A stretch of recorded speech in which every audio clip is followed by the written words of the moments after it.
Hello, everybody out there in the land of PAX Online. Thank you for joining us here for this game of Chaosium's Call of Cthulhu, 7th edition. My name is James, my pronouns are he, him, and I am the keeper for this awesome scenario, which has an awesome, amazing cast. They're so amazing that they don't need me at all to introduce themselves. They can do that easily themselves. So let's jump straight across to Becca. Hello. Oh, my mic is peaking. I'm Becca Scott. I'm playing Dr. Nevada Jones. Both my pronouns and her pronouns are she, her. She's just, a professor of archaeology, unlike any character you've ever met before, and that's all you need to know. Excellent. Thank you so much. The professor of archaeology will be diving in to the scenario. Noura. Hi, I'm Noura Ibrahim, and I will be playing Eliza Beaumont, dilettante and novelist. Her pronouns are she, her, and yeah, we'll see what shenanigans she gets herself into. All right, fantastic. And I love the glasses once again. B-Dave. Yeah, thank you.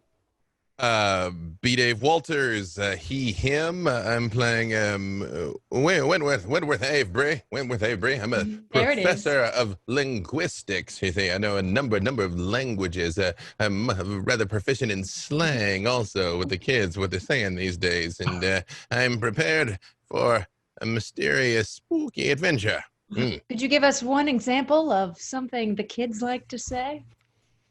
I know my students often comment on, wow, that's super dax. Oh, this is the bee's knees, the eel's hips. The bank is closed. The bank is closed means stop making out, by the way. I think I have to deploy that one on the kids on occasion and get them to put their faces down and concentrate. Stop making deposits. That's a very different type of course that the college teachers teach you. That one they're missing, you see. No. And now we're all learning, which is fantastic. And of course, Holly. Hello, everyone. My name's Holly. Pronouns she, her. And I'm playing Keiko Kane. I am a science student.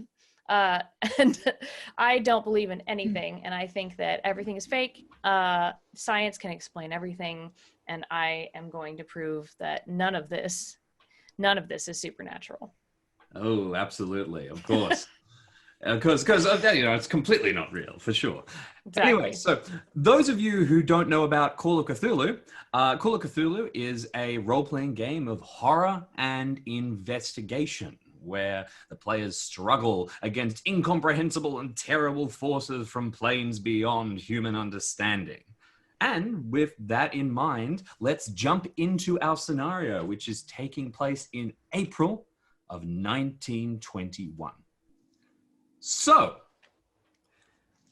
on a dark road in the backwoods of rural Massachusetts, a Ford Model T is making its way down the dusty path with a light sprinkling of rain that is just trickling across the roof. This is where your collection of investigators finds yourself at the beginning of the scenario. Now, things go very rarely well in Call of Cthulhu. It's a dangerous game, so we are going to seize every opportunity we have to have said that something went well in the past. We're going to start the scenario with the collection of you having just returned from a successful investigation. You struggle against the mythos and you have prevailed. So, Becca, can you tell me a scary mythos monster that you think you might have defeated on your most recent investigation? Doesn't have to be a real one. It could be something you made up. It's a very real one. The Glyaki. It was a servant of the Glyaki. It was a piece of it that had come to our shores. And, well, I think we banished it. I'm very proud of how we worked together. Brilliant, absolutely. B-Dave, can you make up maybe a cool stylistic injury that your character sustained during the investigation or during the ritual to banish the Glyaki? It was almost as bad as those fish people near Innsmouth that time, but I broke my glasses. I only have my monocle left. See, now I gotta investigate with my monocle. Well, nearly thought I was going to lose an eye there. I did, but it stayed put this time. Managed to keep its place. Perfect. And Holly, can you make up a terrible vision or a terrible memory that is lingering in your mind and that shall haunt you to the rest of your days that you witnessed or occurred during your most recent investigation? Oh, I saw a flash of eternal darkness, but with nothing but eye-filled ooze on the ground, with its blinking, unending vision looking into nothing. Okay, fantastic. But it's not real. Oh yeah, of course. Yeah, science. Science can explain most things at the very least. Nobody. It was swamp gas reflecting off of the moon. Fantastic. Of course, yes. And Noura, can you make up a secret that your character witnessed that you have not revealed to the rest of the group? Well, certain fish people, I once saw a little girl being terribly attacked and eaten by said fish people that I don't believe anybody else saw. A terrible thing to witness, and something that you don't necessarily have to share with the rest of the investigators to spare their mind of such horrible things. So, you've had a successful investigation. You've all helped each other. You all are relatively known to each other. Perhaps you have come into contact through the Miskatonic University in Arkham, which has a large collection of supernatural investigatory types and tends to be a haven for that sort of thing. And you, after having sorted out your investigation, probably spent a night or two at a hotel near Innsmouth, preferably not the one that is referenced in the book and would be all kinds of terrifying. We did stay there to prove. There's just nothing to it, you see. That's we just slept like babies for a number of days. It was perfect. Well, perhaps you did, but terrible decor kept me awake all night. Brilliant. Okay, and we will jump into the game as in the morning before returning towards Arkham in a lovely Ford Model T, Eliza, you received a call, crackly on a not particularly good hotel phone. And this was a call from one of the servants, basically, one of your staff that has been assisting you while you've been in America, and specifically this part of America, and has been managing your affairs in Arkham. So you get a call from them, crackly over a line. I'm terribly sorry to disturb you while you're on holiday. Can you tell us what the name of your staff member and what they look like? His name is Edward. A very gaunt gentleman, but he means well and he tries hard. And so I know that he has been with my family for quite some time. Okay, fantastic. Well, I'm calling to talk to you and your group. I received a message that was sent through and by a man named Dr. Webb, who seemed rather distressed and was very, very insistent upon speaking with you all urgently. Now, Dr. Webb is a name that one of the other members of the group is going to recognize. Dr. Webb is a physician from rural Massachusetts who has been involved in just a touch of mythos investigation in the past. He is a pillar of the local community and beloved by all of the people who live near him, since he provides very high quality medical service for them. But I need one of you to hate this person. One of you. Yeah, perfect. The two of you had a falling out. What was it based around? Yeah, I brought him a number of treatises on Greek and Egyptian medical treatments that would have helped the community, and he just dismissed it outright. Said it was a hooey, is what it was, and I told him that he would rue the day that he turned his back on the ancient wisdom. Absolutely, and he was rather rude to you about the entire thing. So, Wentworth, you do not lie. Yeah, ready to throw hands with Dr. Webb, or Godfrey, as you would call him. Godfrey. Perfect. But in particular, Webb was trying to talk to you and said there was something terrible happening at his home, which is a small cottage near an area of road outside Arkham called Orchard Run, and begged that you throw aside all of the tension that the two of you had held for years and come to help him because he was in desperate need of your assistance. Having delivered this message, the collection of you realize, fortunately, by mere happenstance, Orchard Run is on the way back to Arkham. So it's going to be just a easy detour to drive on past and see what Dr. Webb has in mind, what he wants to ask you, and try and put this man's mind to rest. I believe Dr. Webb came to my conference once on ancient artifacts in the Mesopotamian area. He did seem quite skeptical. It's interesting.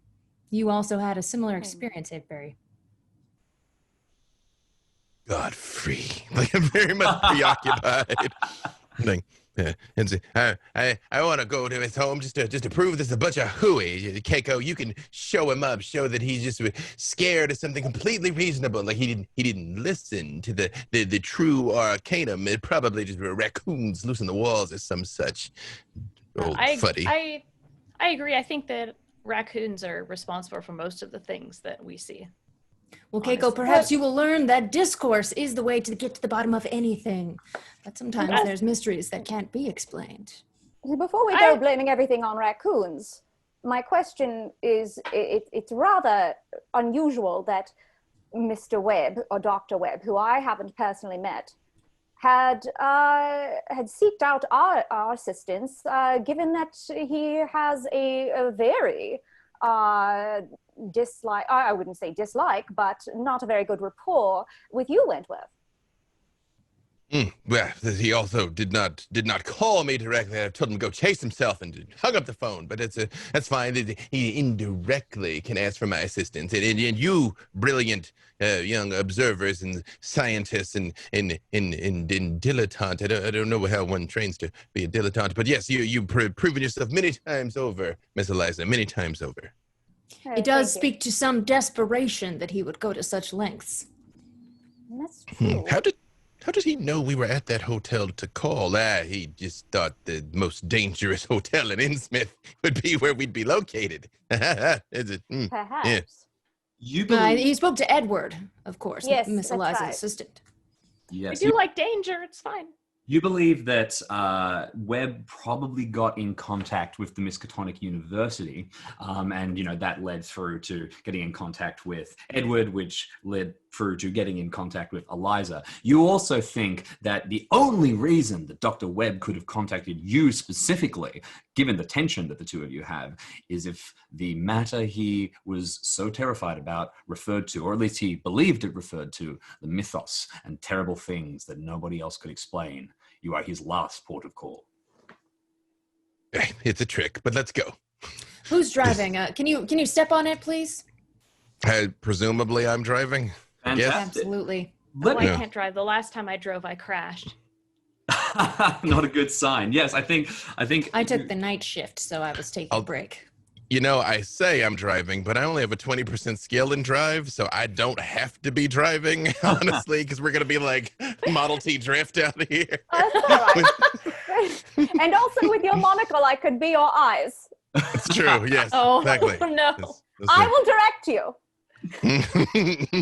Okay. Yeah, there we go. So you're driving along down this road, and there's been a little bit of rain, which I described at the start, but that little bit of rain in the time that we've had this interlude of narration has started to get worse. It's raining heavier now, and the road's getting a little bit muddy. The easy trip that you felt very confident making, given that you have 20% in drive auto because it's just a drive along a road, is now looking to be a little bit more complicated. The road is beginning to really land, and wind is pelting the car, and it's even shaking a little. There's nothing I love more than a good storm. I can't draw my raccoons in this. Did Godfrey happen to mention what was in it for us for this? Because this is becoming a bit perilous here. I don't like man versus environment narratives. I've never been a fan of those. Ooh, all right. Well, unfortunately, the rain is getting worse and worse. So you have not been told what is in it for you. And you're getting increasingly frustrated, and the rain is still pouring down. A storm is brewing. You can hear cracks of lightning and thunder, cracks of thunder and sea lightning. As you continue, you've suddenly caught in a storm. And then suddenly you're caught in an incredible storm, the storm of a century. And the car is being swept from one side to another, and there is rain pounding against the windows. And Ford Model Ts just have this little fabric top. It's a fine Arkham weather here. Is this area known for this sort of weather? I don't believe it is. Not to this extent. It's not unheard of. You know, just seeing this, you're not like, oh, this is immediately something out of the ordinary. But you know, it is a bit weird, and it's getting harder and harder to drive. And there is mud and slush across the road, and you're desperately trying to maintain. Can you make for me a drive auto test? Oh no! It's a meteorological phenomenon of a mystical bent. I feel here. Wonder what my data shows me. I got a 3%. Okay, a 3%. An extreme I refuse to wreck my car on Godfrey's land. Brilliant. Imagine you have 2 eyes. Yes. So fortunately, you're able to hold steady, and you're not swerving out of control. You actually managed to dodge a fallen tree at one point. You're going around. The rain is getting worse and worse, but you realize you can't stop now. You know, the car will get bogged down in the mud, and you're forcing yourself along. You can hardly see more than a few feet in front of you, but you're grabbing the wheel, white-knuckled. You're continuing. Then, out of nowhere, you see a figure dressed in white, standing in the middle of the road in front of your speeding car. But with that extreme success, you can spin it to the side and you can avoid hitting them. Assuming you want to. I was about to say, what if I choose to hit them, actually? But okay. Fine. The last time person in the road, it was awful, but yes, I slide. Okay. I'm like, I lean and I look at Nevada, and I'm like, Nevada, do you by chance have your pistol with you this evening? I seem to have left mine behind. It's in the holster where I always keep it. My 38, and I pull it out and show it to Avebury. Yes. Yes, you got us out of a number of pinches with that thing here. Is the person there, or did they disappear when we were sliding? So you spin round. Have you got your gun? Your gun's ready. Mud has kicked up everywhere, and as soon as you stop, the sound of the kind of pounding rain is echoing all around you, and you can hardly hear. The beams of headlights are now looking towards the side of the road, but you can still faintly see the figure standing exactly where they were, maybe stumbling forward ever so slightly. I step out of the car. I was in the front seat. All right, you step out. Eliza, can you see anything through your lenses there? Oh, what do you suppose he's doing out there? I'll check on him. Someone's in trouble. Brilliant. They might be the trouble there, Dr. Jones. They might be the trouble. My hand's always on the pistol, just in case. Are you sure you want to go out there right now? In these conditions? Is your hat big enough to block the rain? I think so. We could always roll for it. The door. Oh, he must be mad to be out. Please, after you. Oh, he must be mad to be standing out in the middle of the road. It's a good thing that Wentworth is such a good motorist. Thank you. Just a minute, Lady Beaumont. If this is Godfrey having a frolic here, just shoot him in the foot. Make him dance. Oh, my. Okay, so you step out of the car, and immediately the rain hits you like a fist. Rivulets of freezing cold water manage to really get down and cling to your ribs and send an involuntary shiver up through your entire body as you hurry forward. You're looking and trying to get a good gaze at this person. Can I get you to make a spot hidden check, Eliza? Because you're peeking out. Oh, I am good at these. I rolled a 48. I passed. Excellent. Okay, with a pass, you squint at the figure and you manage to make out a few details. It's a young woman. It's maybe even a girl. Can't be older than 16. She's dressed in what must have been particularly expensive and well put together pajamas, basically. So like a robe and a full nightgown. but they're drenched through, and she has gaunt and pale face and is shivering and wide eyes and is kind of just walking forward. She also has a massive bruise across the side of her head, which is dripping a little bit of dried blood. And I rush over to her. Oh, yeah, you are slogging through the mud here. So it takes you, you're only a few feet away, but it takes you a couple of seconds to get your boots through, and you're drenched immediately. You get towards this woman, and she stands there. She stops when she sees you, but she doesn't make any movement beyond that. She just watches you. Miss, are you all right? Step into our vehicle. She doesn't really react. Science notes, spooky rain, clearly dead lady. Perfect. While this I'm is very happening, busy writing my science notes. while Nevada's out going towards her, I do say to Wentworth and Kiko, oh, well, it's not Dr. Webb. It seems to be a young woman in her night clothes, and she seems injured. And then I try to yell out without sticking my head out and getting my hair wet, be careful, Nevada. It's just a young girl. I throw it in reverse just enough to put the headlights back on them. Yep. Perfect. The car splutters as you manage to drag it through the mud. It's almost bogged, but your excellent driving is going to save you from having to make anything like a mechanical repair check and stuff like that, because you just were skilled there.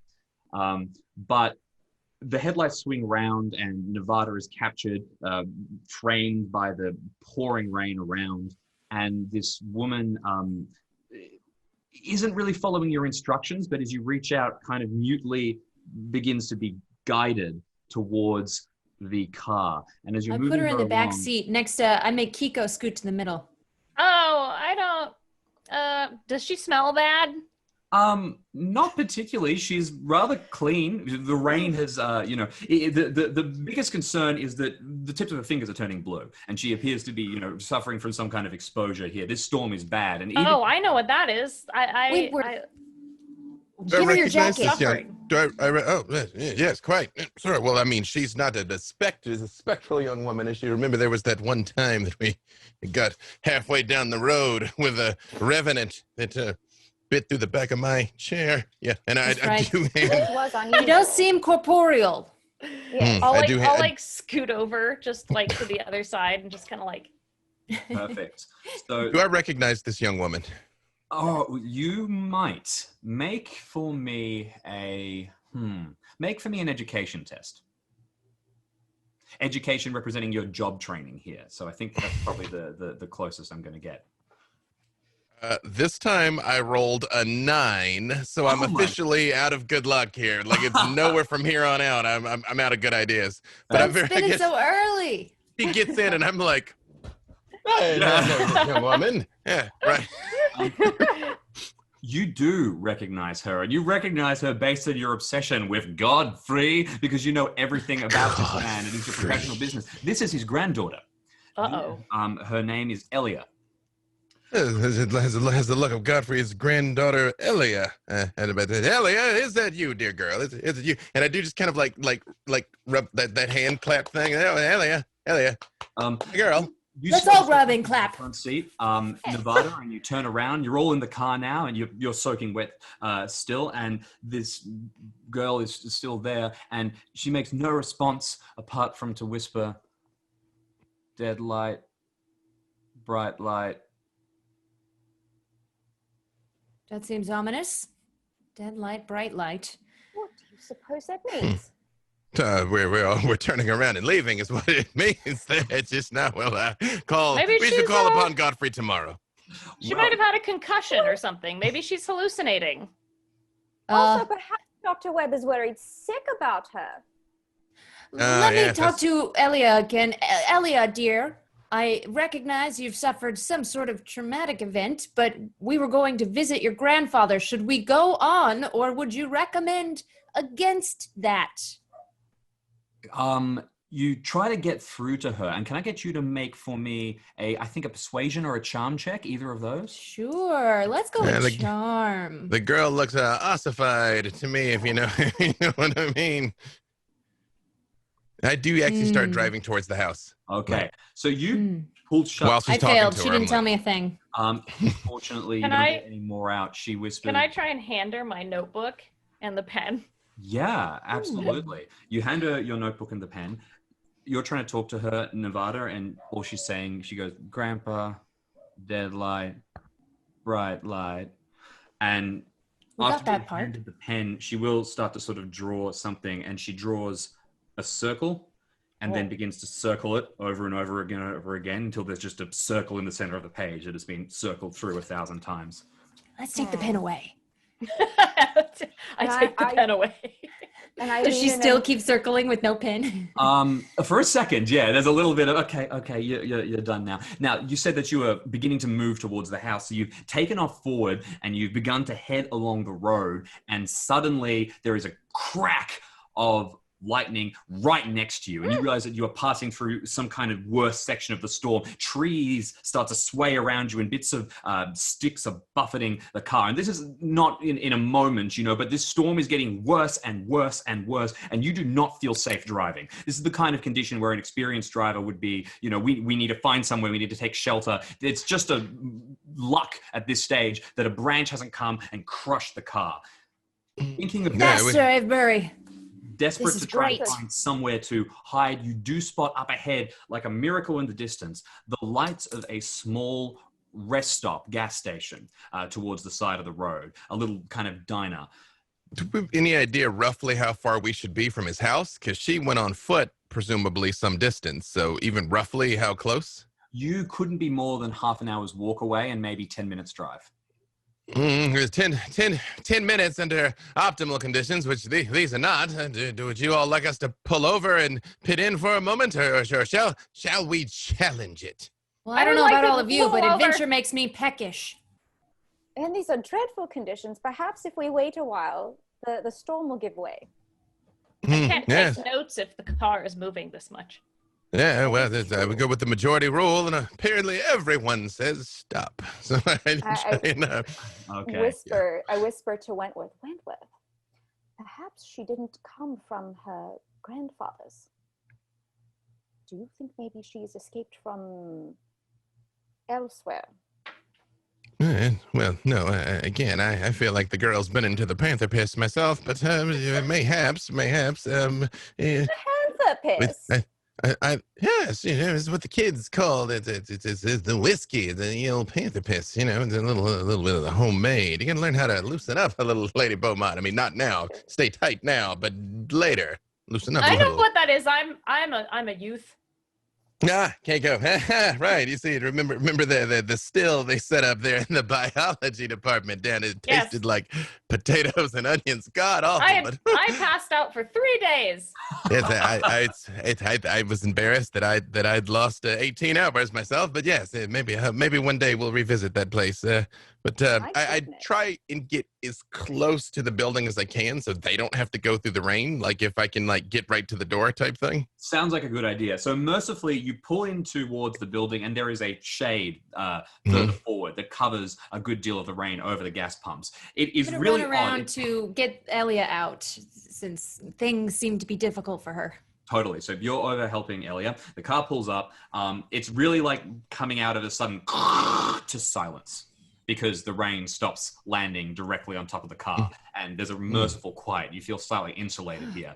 You hop out of the car, Nevada, and you begin to help Elia out, who mutely follows you. Her fingers are still blue. She hasn't been treated for any kind of exposure symptoms, unless someone would like to make a first aid check. Yeah, I'll make a first aid roll. Okay, fantastic. But you will notice as well, the rest stop has a curved road, coming in and then coming out. On the part that comes out, there is a fallen tree, and a large truck has smashed into it. It's damaged. You can see bits of the motor, still exposed, and twisted metal, which has been cooled by the rain. You can see figures inside the rest stop, but there is a very clearly quite serious crash just outside. Someone's having a bad night. I am a meticulous investigator. You see, Lady Beaumont, might I trouble you for your cheaters here? Your spectacles. Oh well, yes, and I hand them too. I don't go out in the rain or approach it at all, but I do try and look at the truck. I'm like, is there a logo on it? Is there any indicator what it is? Yep. Any? Yeah. Spot hidden. Can I get a spot hidden check from you, please? I was about to say it's like Big Tom's old timey hyena farm. Totally, exactly. Yeah. Spot, you say? Yeah, spot hidden. Spot hidden. My luck has run out. I have exceeded it by 20%. Oh, so okay. Yeah.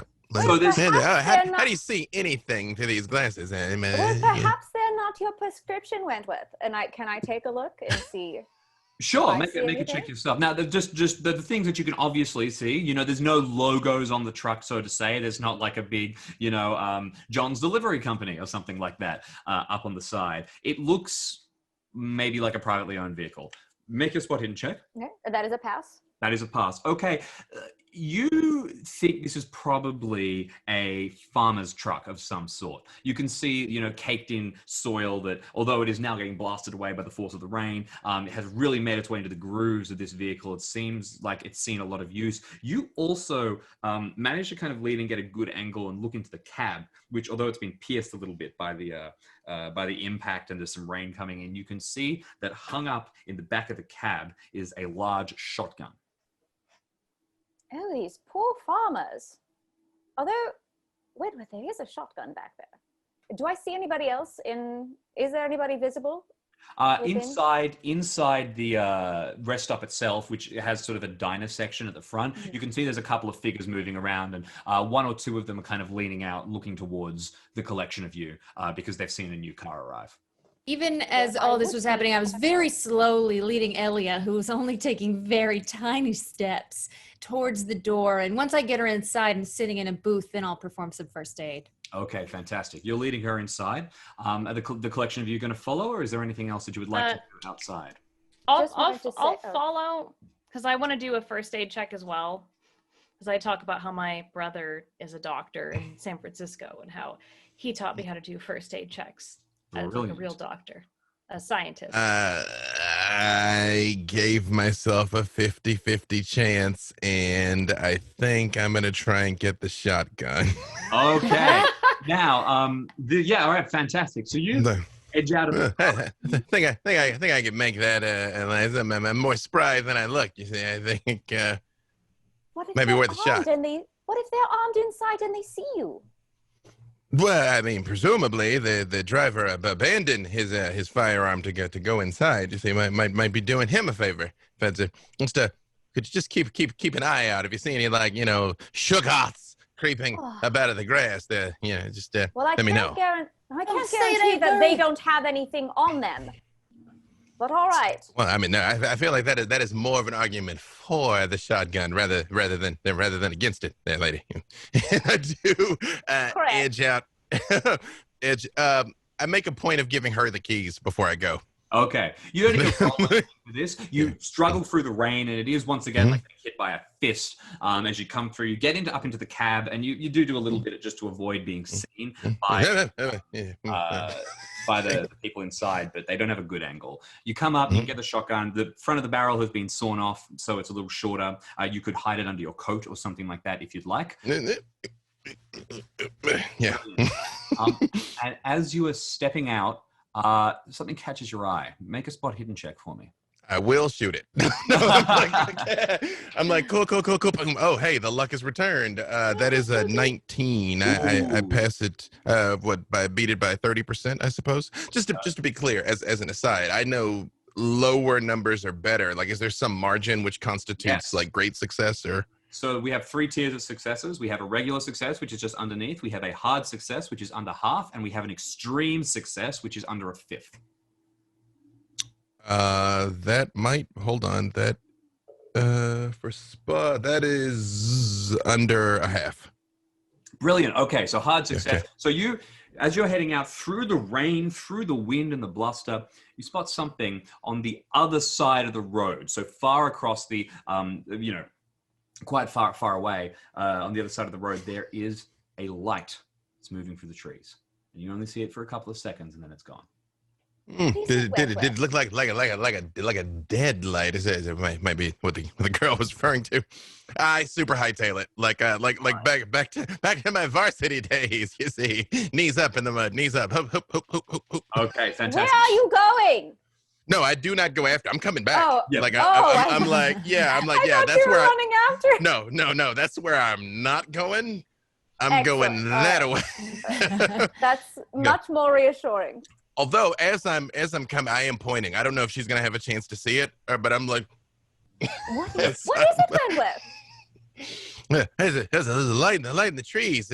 She was saying, "Ooh, headlight." I mean, I thought the bright lights was the headlights because their death was imminent. You think, but no, over in the trees, I saw something like passing through, like a light or a lantern or some such. But who would be out in conditions such as these besides all of us, I suppose? Well, yes, but that's just mad. That has never stopped anyone before on our adventures, Lady Beaumont. So inside, the two of you have brought Elia in, and you step through, and there's a reassuring blast. Don't worry, young lady. I once was in the Congo and a pygmy village that I entered. Well, they stabbed me upon entry with a dagger in the thigh, but I've learned a bunch first aid since then, and I sewed my own stitches. So you'll be just fine in my hands. Brilliant. All right, so you the two of you walk inside and sit down, and I'd like both of you to make a first aid check as you try to treat Elia. Now, people are now looking towards you. Oh, something good? Extreme success. I got a 2 on 50. Oh, fantastic. So with Keiko's help, you're able to basically make sure, no frostbite, and you check the bruise. It's a little bit battered, maybe a mild concussion, but Elia I want you to stay awake. Or go to sleep. I don't know what doctors recommend in this time period. Either one should be fine. The rest of the patrons of this small gas stop are all sort of looking towards you now. There's a couple of them. There's sort of 2 staff members, an older man with a small bristly mustache and a young woman with ash blonde hair that are behind the counter, and you can smell some cooking food and see a pot of coffee being passed around. Sitting at the counter itself, there's a very, very, very old couple who is sort of looking out and having a soft conversation, although at seeing someone injured walk in, they appear to have stopped. And finally, there is this very large man dressed as a farmer would, presumably the owner of the truck, and he is he has not made any acknowledgement of your arrival, and he's just loudly ranting to the air about the stupid fucking tree, and going on and on and on, loudly, an aggressive presence that permeates the entire room. He also is occasionally pulling out a small flask and topping up his coffee before knocking it back. After you've performed the first aid. Pardon me, sir. Oh, yeah, excuse me, everyone. My name is Dr. Nevada Jones. Does anyone know this young woman? A few people kind of look towards the trucker. Looks upset that he's been interrupted and doesn't say anything. The old couple shake their heads, but the man behind the counter, the owner. By the way, the other 2 of you have now entered the building, having hightailed it away from the strange light, and walk in time to see the owner, who introduces himself as Sam. Says, "Yeah, that's Webb's granddaughter, Dr. Webb's granddaughter. I think." I don't know what she's doing out in the middle of the night. Nor do I. She's catatonic, as it seems. Well, Do you know if she lives with Dr. Webb? Yeah, she does. They got a cottage out back, maybe 20 minutes that way. Right. Has anyone seen Dr. Webb this evening? Well, no, they keep to themselves. Is she okay? Yes. The light I saw, would it have been roughly in the direction of the cottage? Like, I know it's twists, turns, rain, everything, but I mean, even... No, it would have been on the other side. But good point, yes. I look at the farmer and I'm all like, well, his spification may be the source of the auto accident. But I say, hey, excuse me, good sir. Before your unfortunate automotive calamity, did you by chance happen to see this woman out for a leisurely stroll? And I motion at Elia. He looks towards Elia and kind of, no, only thing I saw before the crash was I saw a light passing by in the middle of the road, and it startled me, and I swerved and I hit the tree, And who's going to pay for this? When he says light, I whip around and I look at Ellie with my monocle, see if she reacts. I'm like very much in her bubble, like, yeah, a word of light, she kind of... This could be ball lightning. It happens. We did just see a really extreme storm. Ball lightning could be common in these parts if the storm was large enough. Did you say ball lightning? It's common. It's lightning in the form of a sphere. An atmospheric occurrence that's relatively common, though not as common as we seem to be encountering it. Young Kiko, there may be a professor in you yet. Yeah, we store. I hope so. I want tenure. We encounter a statistically anomalous amount of ball lightning in our line. Dr. Nevada, Keiko, if I may for a second, and I do like usher them over, and I pull my coat open slightly so they can see the butt of the shotgun, and I also say, I saw the light. It was maybe not 100 paces hence, moving through the woods. I thought about giving chase and then realized that would be foolish. So I came back in here instead to tell all of you. Yes. Interesting. And as this is going on, remembering Elia's hands, I ask the gentleman, what was his name? Sam, the owner. Sam, would we all be able to get a mug of hot coffee, please? Oh yeah, that's a good idea. Mary set something up, and within a few moments, you can see that coffee is being brought over, as well as some cocoa, and so even a couple of strips of bacon are thrown over on a grill, so that you can get some food. Great idea, Eliza. Thank you. Perhaps we can warm her hands or something. Oh, I thought you meant for No, I just wanted. Oh, I am great famished. idea. I would love to eat as well, but I was just looking at her dreadfully blue hands. Yeah, with a warm pot of coffee, everything gets a bit calmer.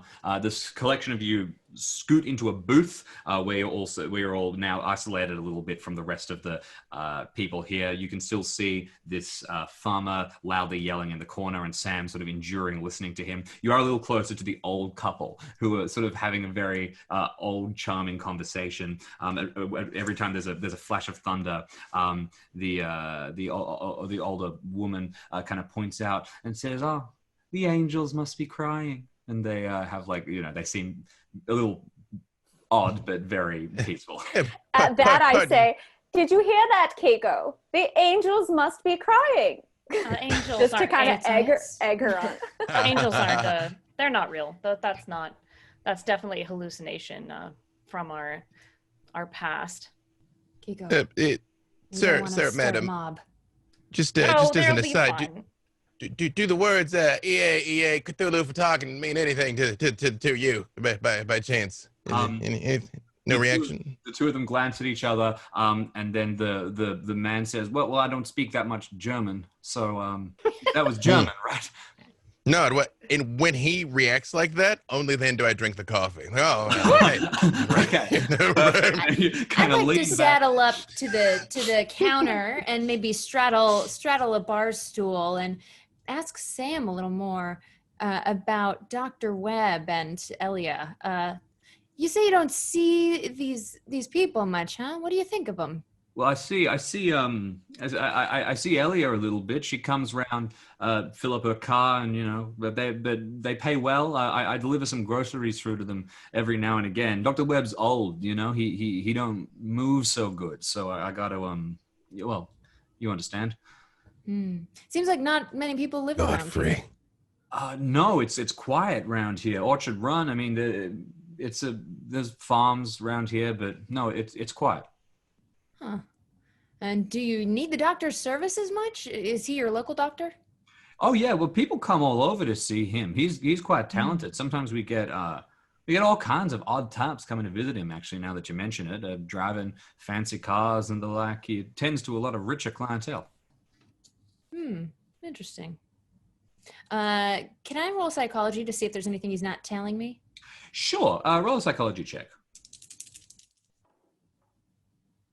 Oh, no, I'm very obtuse today. There's a lot going on. The rain's in my eyes. So there is a mechanic in Call of Cthulhu, of course, called the pushed roll, where you can attempt to re-roll at a risk of a greater kind of issue. So As you are looking and trying to get something out of Sam, you notice that in the background, Mary, the other attendant at the gas station, is looking a little nervous, and she appears maybe a bit concerned. Would you like to push the psychology roll and go and... I would like to push the roll, but instead of my justification is, how about her?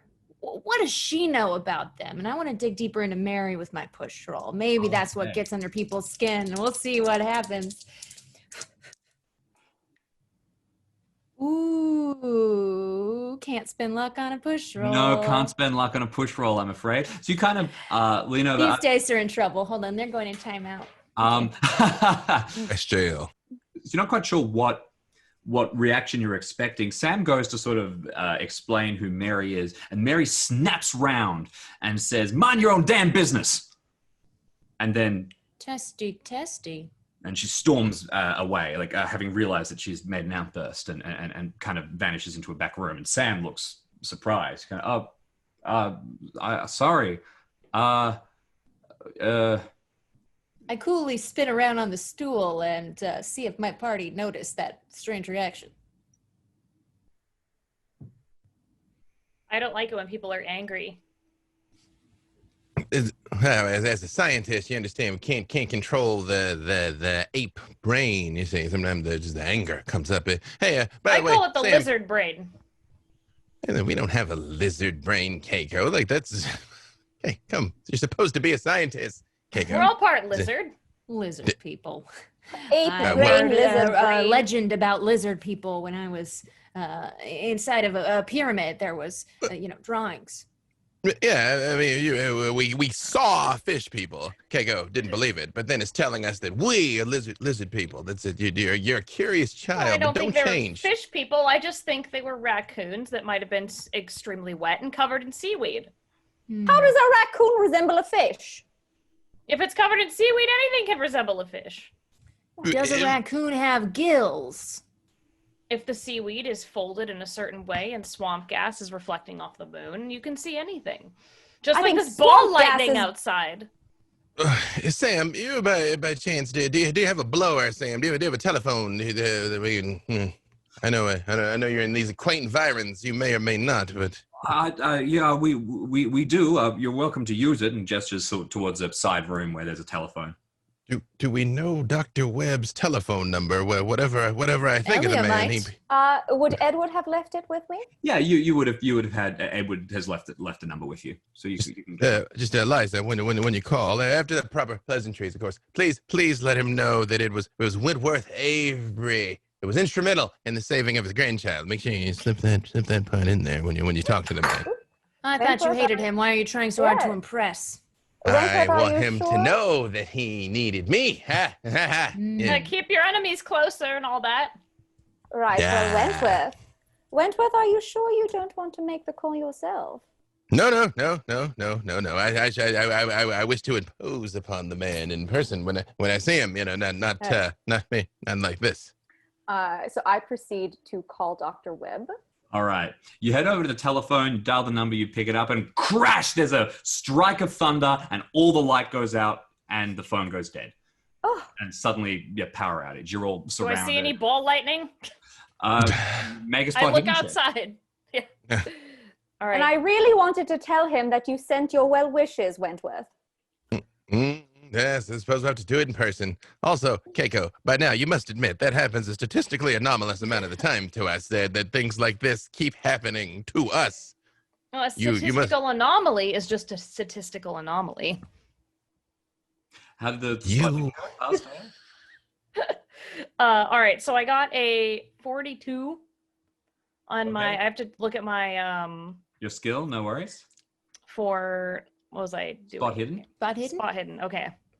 Doop. Okay, so I have a 45. Oh, okay, so that's a pass. Yes. Spot just for a moment out one of the windows looking back behind the gas station. You can see there's a small utility set up. Maybe they have a generator or something. And moving away from it now, there's a light which is into the trees. I saw it. I saw the ball lightning. Why don't we go out and try and analyze it? I could shoot it. That's Before we go shooting at things, perhaps we should approach carefully. assuming that it's not ball lightning, but perhaps cautiously, as though anything is possibly dangerous. Yes, because it seemed to have had a quite negative impact on this young lady. Your ball lightning seems to have scared the wits just right out of the child. Hey, Leah, hello, my girl. Can you hear me? She's starting to look a bit better. You've treated her. You've gotten her some a hot drink to warm her hands, and she managed to get another word out or two. And as you're looking towards her, she says, "Grandpa's dead." Ha! Good. Wentworth, that's terrible. You can think it, but don't say it to the girl. Yeah, As laughing Mark about Twain- death is never a good look. No, if I may, as the great Mark Twain said, I've never wished a man dead, but I've read some obituaries with great delight. Honestly, Wentworth, the girl is right here. She does look. I think she starts to cry. They're I'll just there hug now, her. dear. I'm gonna hug her. I'm gonna give her a hug. and be like, She's still pretty "It's all out right." of it, so she's restored to catatonia before long. But she can talk a little more, it seems. So if you have any The questions, mean man doesn't mean it. Do you know how did he pass? the light. It was the light. The light punch you in the face as well? What? No, it was. And she kind of drifts down, looking at the table again. A few people are sort of looking over, listening to the edge of the conversation now. Sam and, in particular, the farmer, whose name is Jake. He hasn't introduced himself, but for ease of identification, we're going to just refer to him as Jake. He turns back and says, "Oh, that girl seems crazy. Where'd you find her?" She's not crazy. She's perfectly sane. She was just standing in the middle of the road in the rain and almost got hit by her car.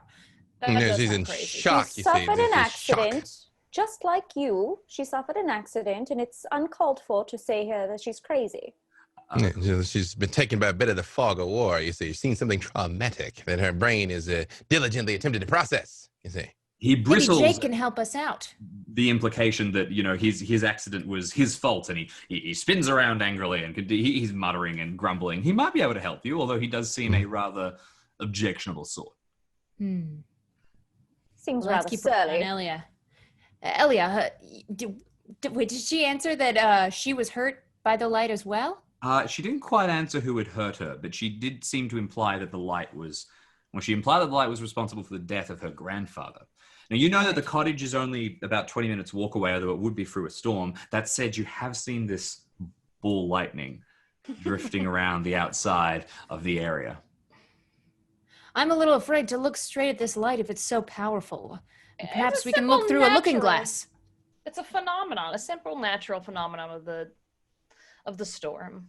Well, but, normal lightning is also a natural phenomenon that I still would not like to be on the receiving end of, my girl. You see, don't want that.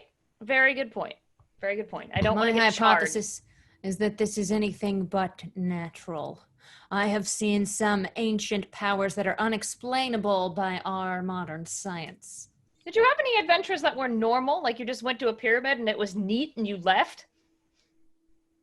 I'll have to think about that one. Don't write those ones down, you see. But we are adventurers. We have done this. Is this in any way familiar to us? Have we encountered anything of this ilk before? Yes, exactly. So usually we would get you to roll a Cthulhu mythos skill to see if you can recognize something like that. But since you are using these characters, I know that they don't have a Cthulhu mythos skill. So I'll tell you what, let's have... Oh, can I do it? Yeah, well, what's your have Cthulhu one. mythos skill? Oh, I don't. Yeah. My score, Yes. I think it's a 29. Oh, that is very What? high. I'll tell Your you what. max sanity Let's is get- significantly lower. Let's get everyone to roll a d20, apart from Eliza, and that can be what your Cthulhu mythos score is at, and that will imply what you The might. big old one. Yes. Oh no! Oh no! You get it mixed up with stories and with all of the things you've studied in the past. No, exactly. Yeah. I read there's a lot of hieroglyphics swirling around in this noodle, you see. I'm sorry, I looked at the wrong.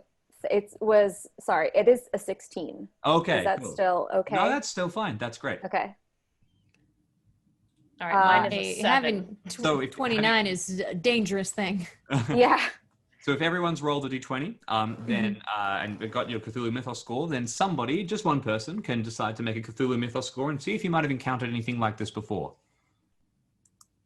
I feel like Lady Beaumont has the highest number. It's 16. Oh, yeah, go for it, Beaumont. Am I rolling a d20 or a percentile? This will be a percentile dice. I was just rolling the d20 to assign it okay. to get a skill. To the other characters. Confused. Nope, didn't make it. I rolled a 47. Okay, look, this doesn't click. You're not immediately like, this is an A, this is a B, but a few things track. In your studies, in your experimentation with the mythos, you have noticed that some creatures tend to be drawn towards different aspects of the world and different aspects of humanity. And you start to realize, well, you know, if there was a car and then what's out the back, a generator, and then people, an odd thought occurs to you that maybe this thing is some kind of electrical impulse or drawn in some way to electrical energy.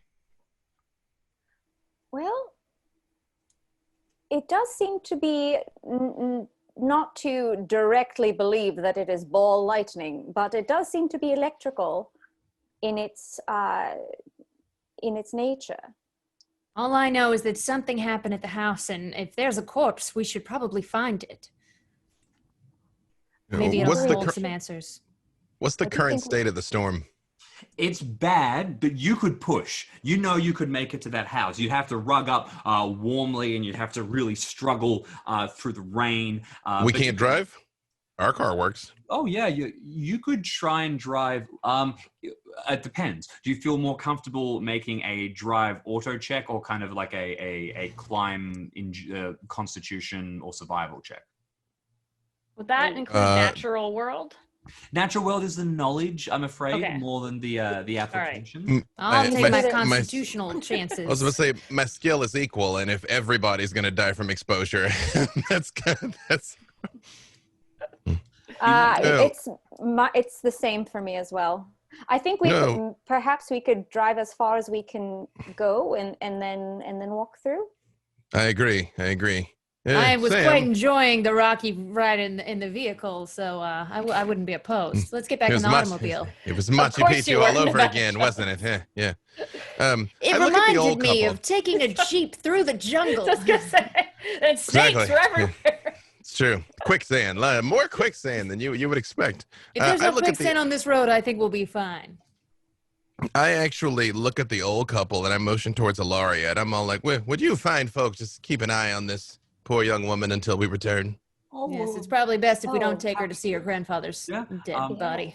The old man asks if she only speaks German because he doesn't know if. But then you eventually manage to explain that just take care of her, and yeah, they sit in the booth with her. She's fine.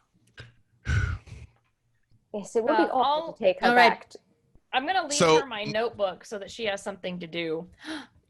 So my luck has held. Just a couple pieces. My luck is held, and on the drive check, I got under half. Oh, well so done. Which is what you need. I'm like, no problem. Just got to make sure we live. Yes, faster, Wentworth. Yeah, Nevada Jones, like, I'm always the one who's supposed to drive. You get back into the rain and the storm is blustering the car. Now, one quick thing to notice as you leave, you head through the entire diner to go out, and you can see back into the kitchens, and the door to the kitchens is hanging open as if somebody has left in a hurry. But you don't really have time to consider the full details of that. You need to get to the car and you need to get moving. So back in, out to the storm, rain blustering down as you swerve through, turn around, and begin to follow roads as best you can. With a hard success, you're going to actually be able to make it all the way to the house. Well done. Up a hill towards the back of Orchard's Run, where the road is set, you manage to find this little tucked away cottage. It's quaint, it's lovely. There's some tailored garden beds out the front, although they have been thrashed and destroyed by the wind and the rain. And your car comes up, pulling short outside it, and you're surrounded by deep, dark woods. It's like you've walked into this little picturesque English cottage that's set in the middle of a dark and stormy forest. And car splutters to a halt. What would you like to do? I'd like to use some stealth. All right. as we enter the house. Maybe see if there's a back door. Okay, you get out of the car. The rain, once again, you're soaked, but you begin to trudge through it. Make a stealth check, and you can have advantage because there's no way that things are seeing you in this kind of weather. What about the rest of you? Can I see if... Go ahead.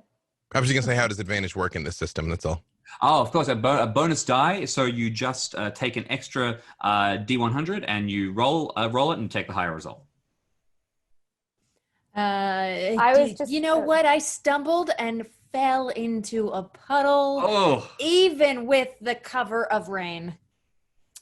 Ooh, okay. So unfortunately, you're just not being quiet enough because you basically have to shelter against the house, avoid getting completely stuck. But there is a back door. It's shut, but it doesn't look locked, or if it is locked, it's a pretty flimsy lock. And you kind of move by, but you're pretty sure that you're being loud, and the light from the headlights is casting into the house. I kicked the door as hard as I could, whether or not it's locked. Okay. The back door flies open. Have the rest of you followed, or are you making your own point of entry? Well, I had originally wanted to see if it looked as though there was any breaking and entering, or it looked like it was the place was broken into. All right. So you're going to search around the outside. It is now. Yeah, it is now. Exactly. Make a spot check. Spot hidden. I rolled a 5, and my spot hidden is 99. Oh, so that is God. Masterful. It's an OP character. A brilliant spot hidden. Okay, so as you move through, you get to the front door. And you can immediately see the lock is busted. Unfortunately, you didn't really need the extreme success because it looks like the front door has been knocked open at the lock and there is splintered wood. Just as the back door now, huh? Flies open. As and well. There's now a horrible crosswind and the doors start slamming and doing that thing that neither of them can lock. But inside the house, it's very, very dark and, papers are now fluttering around. I need to know where the other two of you are. I'm kind of hanging back watching the forest. Okay. Because I feel like whatever is coming after us, or not after us, but is appearing, has been outside in the woods. Yep. I'm less concerned about another murder or a dead person, more about the natural phenomenon. Okay, perfect. So you're gazing around at near the car, and what about yourself, Avery? I'm doing the same because I've spotted the ball lightning, and I don't know if anyone else is around because this is not our first rodeo with creepy abandoned houses. And I got the what is it, hard success? The third, the under a third? Extreme. Extreme success for my spot hidden. No, for a third. Okay, brilliant. The lowest one, whatever the best one is. I got that. So the two of you are standing by looking. Now, those at the house, we're going to step away from the two of you for a second as you both see each other across the passageway. And something else is going to happen to the two of you. But first, outside by the car, you can see the others moving forward, beginning to investigate the house, and two of you kind of looking around, making sure that you don't spot anything. And then, suddenly, in the woods to one side, Avery, you spot another figure standing stock still, just like Elia was. This figure's a little bit closer, and you can immediately make out the silhouette of a very broad-shouldered man. And he's wearing soaked, sodden, dark clothes that, despite the deep kind of color, you can see stained with what looks like blood, and he's holding a shotgun in his hand, and he's staring directly at you without any kind of... I just take Keiko by the hand, but I don't say anything. While her head's kind of just looking, I just grab it. Yep. And then I look stock still that direction. And suddenly I'm also holding a hockey stick. Okay, you've whipped it out of the back of the car. You're at the ready. Does Kiko play hockey? Apparently, it's in my character sheet. It's one of her weapons. I guess there's no explanation. I think she just has a hockey stick. Yep. Oh, it's useful to keep around. Yeah. Yeah, this figure is staring directly at you, shotgun in hand, bloodstained shirt. Look, I think this is scary enough to have a sanity roll, I think, for the two of you. Can I get you to both sanity test? Uh-oh.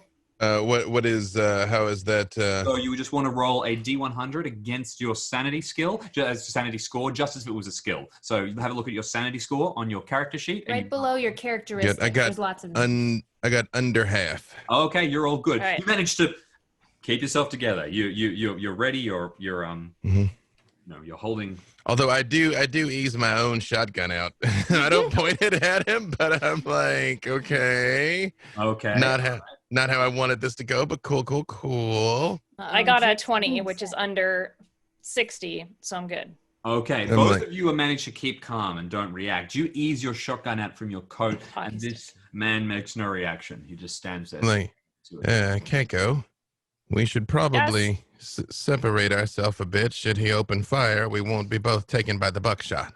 I'll run to the left, and you run to the right. Slowly, girl, slowly. I'm already off. You raise a hand and say slowly, and then Keiko dives to the side, ready with the hockey stick, ready to crack heads. Are you running too, or do you keep going slow? No, when she starts running, I don't, because we've accomplished the same thing of some space, and I just say like, hey, hello there, friend. I'm here to call upon the master of the house. He looks towards you and kind of suddenly seems to come back to himself a little bit. Looks around. Pulls his shotgun up, but he's kind of just looking at it. Kiko, you've made it over to him by now. Like you sprint towards him. He's just standing there, kind of mutely. Are you going to whack him with the hockey stick, or? Oh yeah, 100%. Okay, you got to be safe here. Make for me a fighting brawl check. Okay, yeah, 100%. I'm just gonna like bam. Okay, a little percussive therapy. Yeah, exactly. Okay, I got a 30. Okay, and what's your fighting brawl skill? All right, I'm looking it up. Is talking a free 45, so it's below. Yes, absolutely. So you can keep talking as much as you'd like. You can be yelling. I raise my voice and I'm like, Keiko's engaged in fisticuffs. I hear that, and I'm going to dash out the door and pull my handgun. Okay. All right. But yeah, so I got the 30. front door. Yep. And then my 45 is my brawl, so it's under. So it's under 45. So, so you swing down with the hockey stick. The hit seems to jerk this person out of their reverie. Roll your damage because they drop the shotgun and hold it their face and go oh no! We'll just say when he drops the gun, I definitely tuck up. I'm like, ho, friend. Yeah. All right. So my hockey stick damage is just 1d6. So it's a 1. Okay, it's just enough to shock him. Now you go for your gun. Meanwhile, Nevada, you're ready to run. This is your scene coming to action. But then there's a flash of lightning, and between you and Eliza, a sudden the lights basically from the lightning strike illuminates the inside of the house, which is dark. And there are 2 corpses lying in the middle of the hallway between the 2 of you. Rays of blood. I take out my 45. Okay, both of I you stopped running immediately. But the gun is still out for me as well. You're running towards the battle that you know is happening, correct? I was about to till the flash of lightning illuminated these corpses, and I stopped short. Okay, so you stop, you freeze. Both of you need to make a sanity check because you've seen dead bodies. Now's my good roll. Just made it.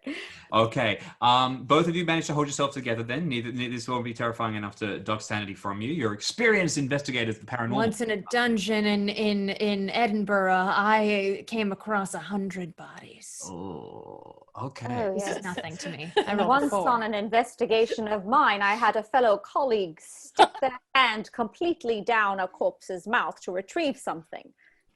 This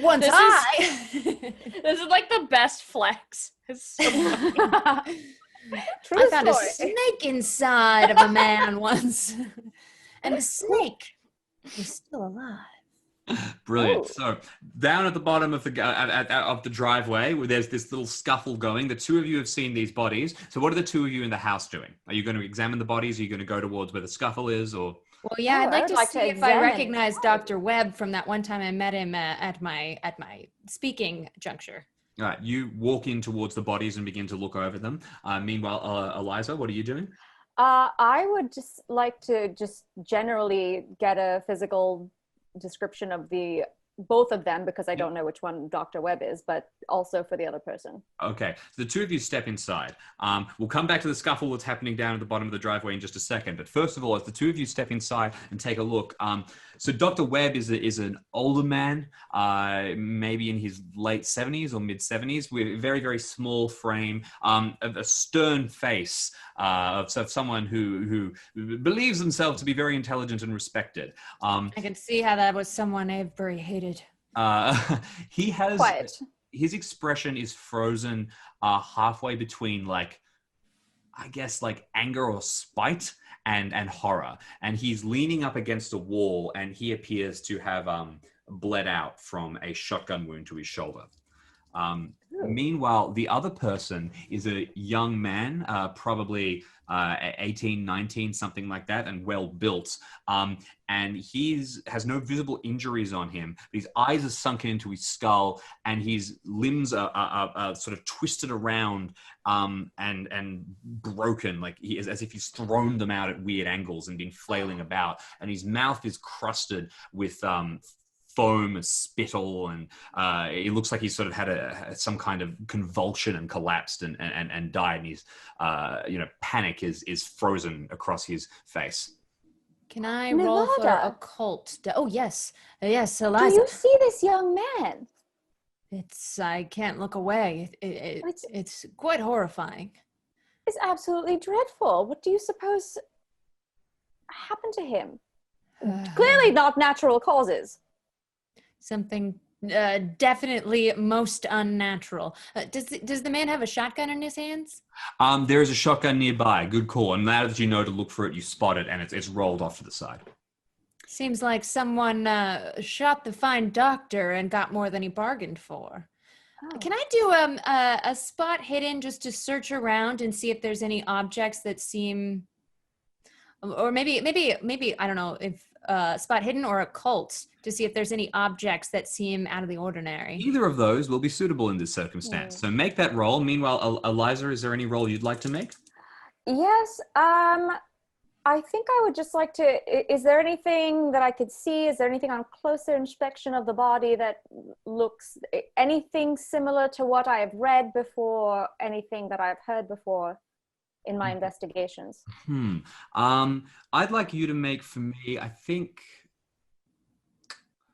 let's go with a psychology test. Can we get a psychology test? If that's all right? Sure. Okay. Yes. And we'll jump back to the results of those rolls in a second, because down at the bottom we have a scuffle ongoing. So you tried to talk this man down, so the Kiko darted forward, hit him in the face with a shotgun. He drops his shot with a hockey stick. He drops his shotgun, goes, ow! And then you have him at gunpoint. He kind of, pulls in, he's got blood dripping out of the bottom of his nose. He kind of... make use of those ground grippers there, sir. Just take a few paces back if you don't mind. Keiko, might you secure the man's weapon if you don't mind there? Yeah, I'll take his weapon. You pick it up off the ground, and suddenly you're both armed with shotguns, and he's staring at two weapons. This is awesome. He's looking. I knew Eliza. As much as I hate Godfrey, I've been here before. Do I know this guy? No, you won't have seen this person before. Oh, look, I mean, you might make a luck check. Do I need under my luck? Is that how that works? I've never felt such power. Then I'm 44 out of 60, so yeah, under. Fancy. You've got a good memory for faces. You remember that this you saw this man when he stopped at a local bar once. He's a local guy, and you saw him drinking with a few people. This is, of course, during Prohibition, so it was an illegal act just to be there. Ooh, yeah, saucy. Yes, I look at him and I say, saw you at the local watering hole once there, friend. What brings you out here this fair evening? I was. He's kind of looking over. His shirt's still visibly stained with blood. He starts. I didn't mean to do anything. There's something out here. There's a light out here. I'm so cold. He suddenly come back to himself. I believe you, friend. I believe you, friend. What is it that you didn't mean to do there? The gun just went off. We were just after some money. Ah, so you're a brigand. That is. You're a brigand. Is that what you're telling me? I don't know what that means. We were robbing the guy. A thief. Mm-hmm. Well, why don't you come back in? We'll deal with that with the constabulary later, but we don't need to deal with any ghost lights out here in the meantime. So I don't know how the judicial system deals with ball lightning. Keiko. Yes, it's a perfectly natural phenomenon. Why don't you wait for us in the car? Oh no! Don't put him in our not in our car. You might leave with our abscond with our vehicle, help. girl. No, in the house. See, into the house, man. I'm not going back in there. That's where it was. That's where it came from. That's where the light was. Well, then why don't you stay with us, sir, and you can help us see what's going on here. You seem like a burly sort. You're mighty neighborly for someone that just broke the man's nose unprovoked. But it's just okay. I put him in his place. He's fine now. Isn't that true? Just so. What's your name, friend? I'm Clem. All right, Clem. Well, if you mind your P's and Q's, you might make it out of this alive. You understand? But you cross me just once, and boom, in the gut. Got it? I got it. I won't do nothing. And I do motion him towards the house, because either way, I've seen the ghost light outside twice now, so I'm going in the house. He's got to make a decision, and eventually he decides that the scary gun is very scary, and it's here, and the ghost light isn't. So he will head inside the house. Meanwhile, inside the house, the two of you have completed your roles. What did you both get? Go ahead. Okay. I needed below a 31, but I rolled a 40. Can I spend luck points? Absolutely. You can spend some luck points to succeed. I have looked up from these bodies, the shotgun on the ground and the good doctor against the wall, and I've got my pistol on the hip, but it's still pointed out in that classy way they only did in the 20s. Yep. I look around and I definitely see something in this room is suspicious. Okay, all right. With an occult roll. Let's start with the occult roll. You track around and you actually get like a gas lamp started so that you can get some light into this place, and a pale yellow flicker is cast across the bodies on the ground.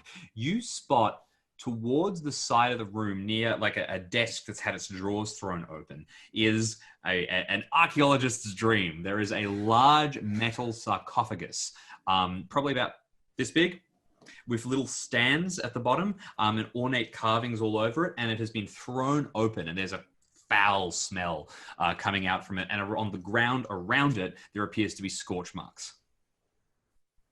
Meanwhile, Eliza, I think I found what started all this. Oh, what did you find? As I'm still like looking over, I just peek my head over. With a psychology test, it reminds me of something I found deep inside. And I start going on.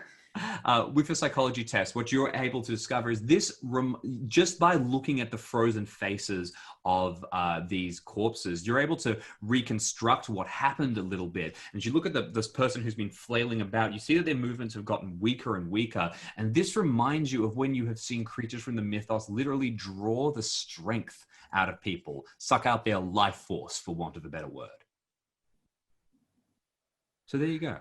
It looks like something beyond our world has erupted from this tiny sarcophagi. Reminds me of something I saw in a tomb once in Cairo. Well, whatever you saw in that tomb, do you think it had escaped and did? Because in my knowledge, I have seen what I've seen when this man, how he appears. It would appear as though that something had literally drawn the life force out of him, and that's why he is so mangled and twisted in that form. My guess, judging from this tiny sarcophagus, would be a tiny mummified corpse. Now, maybe something very small, but it could grow bigger if it sucked out life force, you see.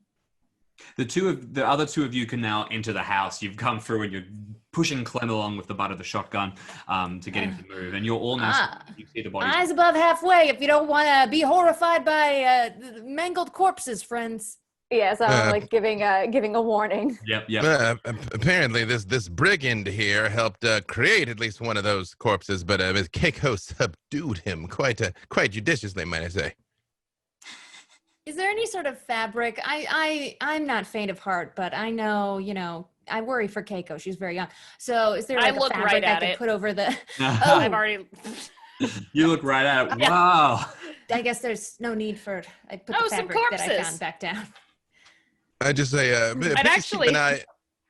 I like- keep an eye. Oh, go. No, please go ahead. No, go. Oh, I was gonna say I was gonna do a biology check on the bodies. You absolutely can. Would you like to make a biology check? Yes. Well, one was very obviously shot by a shotgun. Okay. Given that we've seen 3 of them, but that other one, Keiko, do your magic. That's I a don't know what 50, but I have a 70 in biology. So that's a pass. You can actually determine exactly what's going on with the body. So yes, the Dr. Webb bled out from a shotgun wound, was fired upon, and the other one appears to have. Well, you're looking at it from a biological perspective instead of Eliza, who is looking at it from sort of a more psychological perspective. Or could have pieced it together, and science explains everything. So you're able to realize that the electrical forces that were contained within this person, the very neurons firing between their brains, the stimulus that was getting their heart to move, the power from their nerves was drawn through and sucked out, and they flailed wildly until there was nothing left. The spark of life extinguished. Oh, so I bend down and explain it. Well, the spark of life, the electrical spark of life, was drained from this person. Maybe that's what we're seeing. Maybe it's some sort of new creature, some new evolution of electricity that's become sentient and is living in this forest and feeding off of other human beings. Would you say mummified creature? She's really stuck on this mummy thing. That sounds like something. Tiny thing. She's just like, sure, and it has snakes and can drive a jeep. Keiko, I'm quite impressed that you can discover all of that by poking it with your hockey stick. Thank you. I am a scientist, and scientists have their tools. Mine is a hockey stick. Well done. It sounds more like H.G. Wells than Charles Darwin, but came in, and I'm like, please keep an eye on Clem. If he runs, shoot him. And I go and look at the sarcophagus. Are there any hieroglyphics? Because I do read hieroglyphics. We do. Make me a hieroglyphics test, and can I also get a spot hidden test from you? Hieroglyphics, I got under half. Yep. Spot hidden, I got just under. Okay, let me get the exact details for you. By the way, I have a lovely little picture here that I can share with you if you'd like, a preview. Yes. Is to come. Dun, dun, dun, dun. That's awesome. It's going to be fine. Yes. I better say the fact that it looks like Eliza, that's not troubling at all. Great, cool, great. Foreshadowing. So yes, you written across the outside of the sarcophagus are a set of hieroglyphics that don't seem to convey meaning as much as sound. So a more which is not the traditional way that hieroglyphics would work, but they appear to be spelling out some kind of a set of words that start with ya, and you stop immediately because you recognize that this is some kind of incantation. Yeah, this one I know. I know those words. Yeah. Perfect. So with that in mind, how did your spot hidden go? Just under. The desk itself has all kinds of sort of bits of paper and strewn about it. And you can see that the locked cabinet at the bottom appeared to be where the sarcophagus was kept. It was relatively small, so it could have been slotted into the bottom of the desk. And near that, there were a collection of bundled papers, which you can pick up and share with the rest of the group if you would like. I would. I make a point as I'm walking past Godfrey. I'm all like, normally we have to go up the coast for these kind of shenanigans, and I kick him in the foot, like my foot and his foot, like, puh. Got what you deserved. The leg flops to the side, and his head does a little. And he keeps like sort of staring straight out. Oh, that's off-putting. Is what's his name? Clem? Is he being calm? I'm not going to do anything. Please don't shoot me. I check on him with my rifle still at my waist. My pistol. I don't want to be fed to the monster. Please, just let me go or take me to police or anything. I'm sorry. All right, I'm sorry. Clem, did a tiny mummy come out of here? No, we asked him where the money was, and he said it was inside that, and we opened it, and then the light came. The light came out of that. Meanwhile, my on that theory note, was you've wrong. distributed these papers now, and I have a full handout here, but I'm not going to read it out verbatim because who wants to hear that? So instead, I'm going to paraphrase it, and it seems that Like bullet points: madness, madness, tentacles, madness, death. the exact bullet point. You've got it. Specifically, these are the notes of the good Dr. Webb, who has been trying to figure out a way of disposing of this thing for many, many years, but he has not been able to figure out how. And he laments the fact that the only person who probably could is his sworn rival, Avery, that he hates with all of his might. And he has been using it in medical procedures, actually, because it has the ability to change the body. He calls it a sin eater, and it says that he inherited it from another physician. And bit by bit, it has started to sort of shake and become more powerful and more difficult to control. And the last time he released it, it almost killed one of his patients. He's terrified that it was going to break free, which is why he contacted the collection of you. Avery, do you see anything about how to put it back in the box? Yeah, I'll take a look. I'm like, of course, it was Godfrey. Too late. You called. Although I rolled pretty good. So what skill is this? Sorry. I'd like an occult skill for someone to go through the papers and try to figure out some kind of, some kind of information in the notes that will be able to restrain the beast. I am not good at occult. That's a specialty of mine, and I rip the papers out of your hand. I figure there must be a way. I have a 0. I'm just so sciencey. All monsters can go back in their box. There's always a way. I failed on my occult check. Oh, bad luck. Nevada, how did you go? Got it. You got it? Okay, fantastic. So you find a section of writing which notes that he was told that to restrain the creature, which is how he's always put it back in the box when it threatens to escape, you have to read the incantation imprinted upon the outside of the sarcophagi backwards and attempt to physically place the creature back in the box. But it has become more and more difficult to do as it has gotten more and more powerful. The only way he's been able to weaken the creature is with fire. I write out for them phonetically the incantation backwards. I do not say it, but I write it. So you're working away, you're writing out the incantation. I assume you're still standing hockey stick at the ready to smack Clem if he does anything. Yeah, he keeps kind of flinching every time you take a breath. Meanwhile, what are the two of you doing, Eliza and Nevada? Keiko, wouldn't you say that a shotgun blast does create fire in its use of gunpowder? It does. It's a combustion weapon. Interesting. Combustion, yes. So you think with our firearms would be able to defeat? I don't know. This thing, well, I told you I wanted to go outside and shoot at it. Or we could all set thought I was this crazy. house on fire and burn it all down. Well, it seems the doctor wouldn't That- mind anymore. That is an option. Yeah, but that wouldn't help actually restrain the creature. You have to get the creature in the box, you see, and then do something What to do happens away if it with doesn't it. have a Can I box? ask? Wait, meta The question box again. is Will you no, it's explain? right there, Kiko. It's you stay with me. It's the sarcophagi, child. So, It's right, it's right there. what What did we see about fire? Can you reiterate that? Like, do we need to set a fire to draw it in, or it needs to be like So when you- restrained with fire? When Yes. you are attempting to force the creature back inside the box, it is very strong and will try to resist you because it doesn't like being put in the box. The only way that the doctor was able to weaken it to make it easier to put in the box was with fire. But the incantation doesn't draw it near. It's just No, it appears to be something that you do. You don't know how to draw it near, although it appears to have been wandering around and being drawn to electricity in the past. That's what you managed to extrapolate. So you figure if you can get some kind of electrical impulse here, and this place probably has a generator, you could draw it in like a moth. Or we could do the old Ben Franklin during the storm and just send a bunch of metal objects Let's onto the fly a roof. kite.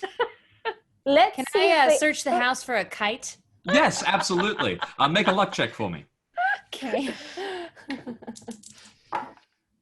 Oh yeah, there's most definitely a kite here. Okay, it turns out that Dr. Webb was a keen kite collector. I found a big one shaped like a shark. All right, Pat, perfect. I was about to ask you to describe one. So you've got one shaped like a shark. Easy.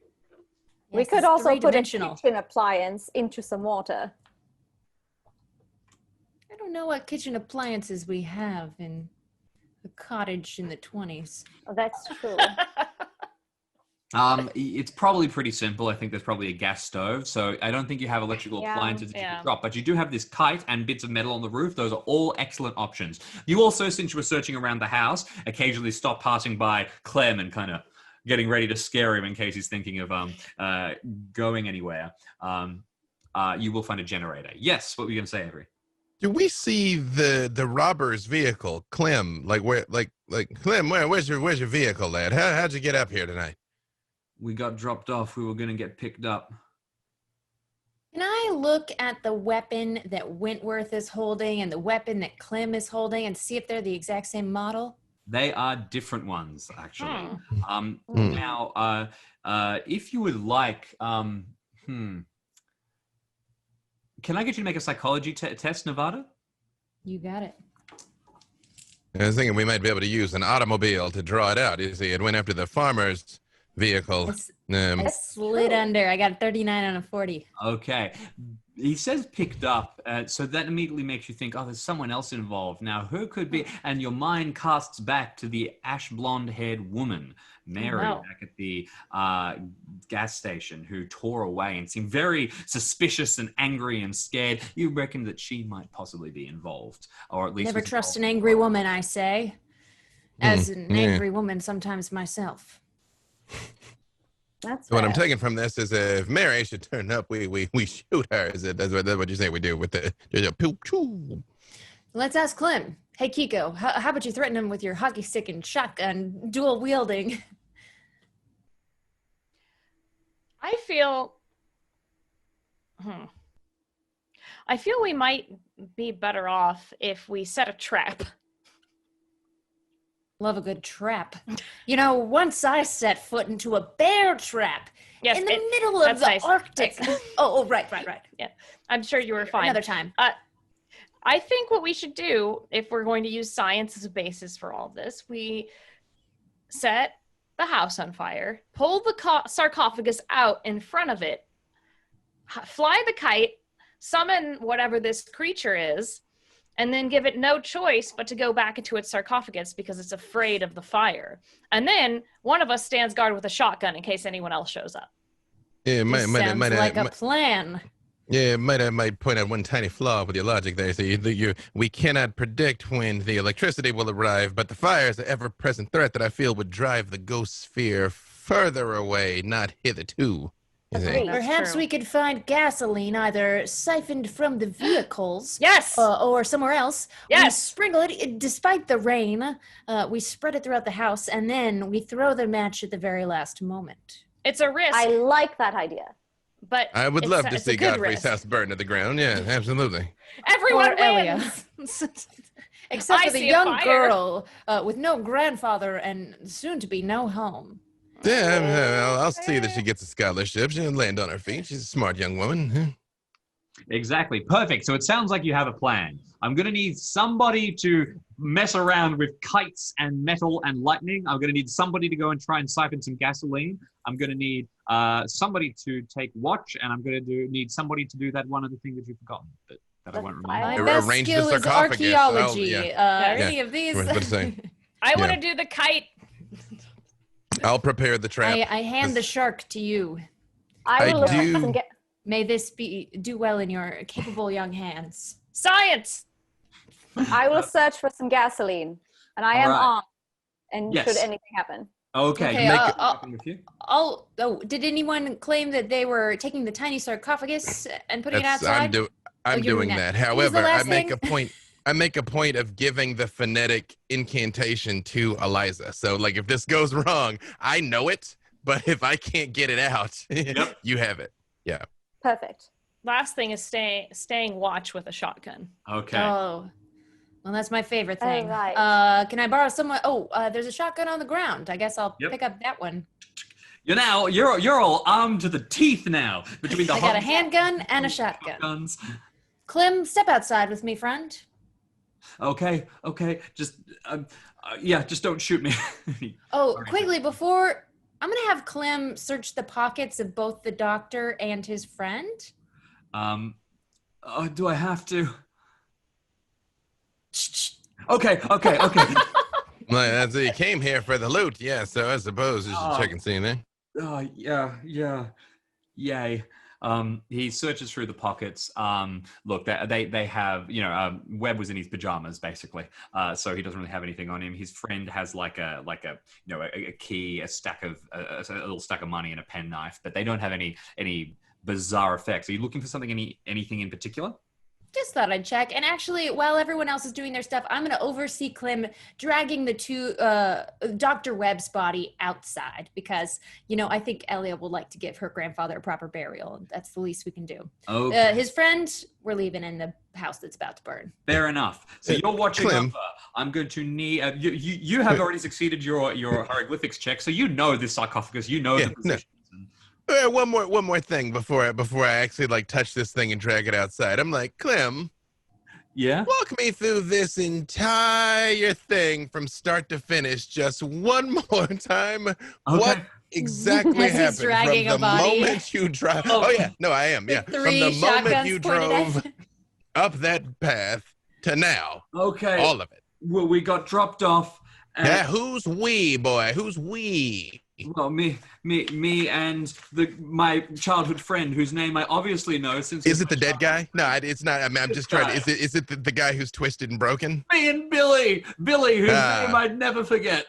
Got it. Okay. Drags, forward. Me and Billy got dropped off by Mary. We were going to head into the house. We'd seen Elia come by and flash Folden money when she was at the diner, so we figured we might be able to get a few dollars. We came in and we had masks, we had guns, but the crazy old bastard fought back, and we were wrestling with a shotgun, and then it went off, and Elia attacked us, so we knocked her down, and then he said the money's in there and pointed at the drawer. We tore it open, we opened the box, and a light came out. So I ran while it jumped on Billy. Oh, you don't think I'm a coward, do you? He says. No, I do, but please keep going. Continue. Yeah, you shot an unarmed man. It's great. Yeah. No, but keep talking. Go on. How'd you end up outside, boy? Thing jumped up on Billy, and I turned back to look at it. And as soon as I saw it, it's like something came over me, and and then I can't really remember anything. And then I was getting hit in the face with a hockey stick. Hey, go to your electric entity hypothesis. Why is it that it so thoroughly consumed Billy, but merely stunned Clem and Ayla? Whose hands were on the box when you opened it, Clem? That the guess would be that those two were able to actually get away, whereas the thing stopped and fed on Billy. They got frightful presence. He got claw bite. Got it. Yeah, exactly. Yeah. Okay, I feel slightly more prepared for this here, because if I die making the same mistake Godfrey made and never live it down, you see. Right? So. Of course. And then I go back to setting up the trap as discussed. Okay, so you've got this whole thing. You even draw some pentacles around the box. You've got it all set up. Meanwhile, you're keeping watch. You're making Clem work. He gets the body. He covers it with the blanket that you had found that you were going to use to cover it so that Keiko wouldn't see it. But then Keiko got down and was like, oh, cool, and started poking at the body.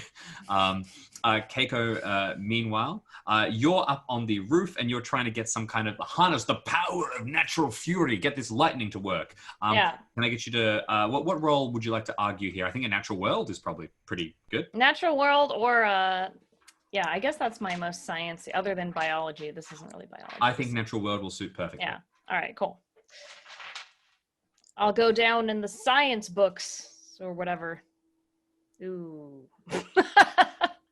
I got a 98 out of 60. 98 out of 60. Okay, so a 98 is On the roof humble, trying to catch lightning. which means Oh no. I think I have the perfect idea of this. Come back to the second, but first, you're grabbing fuel. You know cars. This is probably you paid for this car, so you probably know it pretty well. I would assume, Right. Eliza. So you can drag out the fuel and you can start spreading it around inside the house, setting it up ready to burn. Is there anything else you want to do? Well, I do retrieve that transcription of the incantation. Yes. Okay. So you are now armed with the bit of paper. You've splashed gasoline everywhere, and you're all ready. I'm going to assume that you have set up the trap relatively well. You're all getting stationed. We're going to come back to how that fumble affects you, but to set the scene, you get Clem. I presume you lock him in the car or something to keep him out of the way. Yeah, get in the back seat, Clem. Okay. He gets in the back. And I don't want to see you leaning forward. We have the key right here. Yep. Okay. He stays hidden, and then the collection of you set up around the house, getting ready to bait this trap. Maybe one of you are you crouched inside? Are you under the car? Are you watching from the roof? Where is everybody setting up for this trap?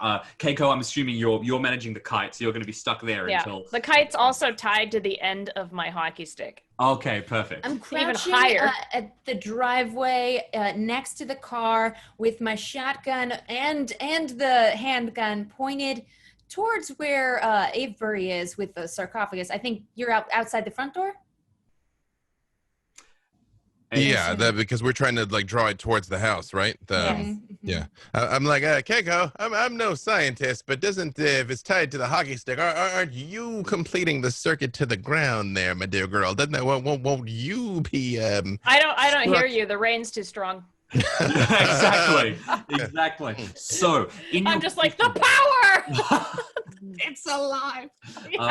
You're all set up. You're in your ambush positions. You've figured stuff out pretty well, and you're ready to go now. You're not going to let this creature get the better of you. You set up the trap, and then lightning starts to strike down bit by bit nearby. At first, it's going very, very well, Keiko. You manage to draw the creature forward, deep in the woods, an alien presence, one that sees in brilliant colors and thinks and feels differently and is drawn towards that scent of electricity that it must find, that it must consume, trapped for so long it can finally feed. It moves towards the house, and the collection of you will see this light flickering in the wood, a dead light that flashes first one way and the others and gradually moves forward. You're waiting, you're baiting the trap, and then the creature surges forward, heading towards the house. Just as a lightning bolt hits the end of your hockey stick, you complete the circuit. Make a constitution check for me as you are struck by lightning and all hell breaks loose. Everybody else, you see the dead light. Make me sanity checks. Oh my god. I was going to say, I make a point to not look at it. I don't. I look. I just eyes on the sarcophagus. So there is, unfortunately, there is a rule in Call of Cthulhu. I have to look at it. Your eyes. It is too horrible. You can't bring yourself to do anything but peek. It has to be seen. I have seen many things of the earth, many things dead and undead, but I have never seen a light come to life like this. I rolled an 88 on a 60. So those of you who fail are going to take a D8 of sanity damage, and those of you who pass are just going to take 2.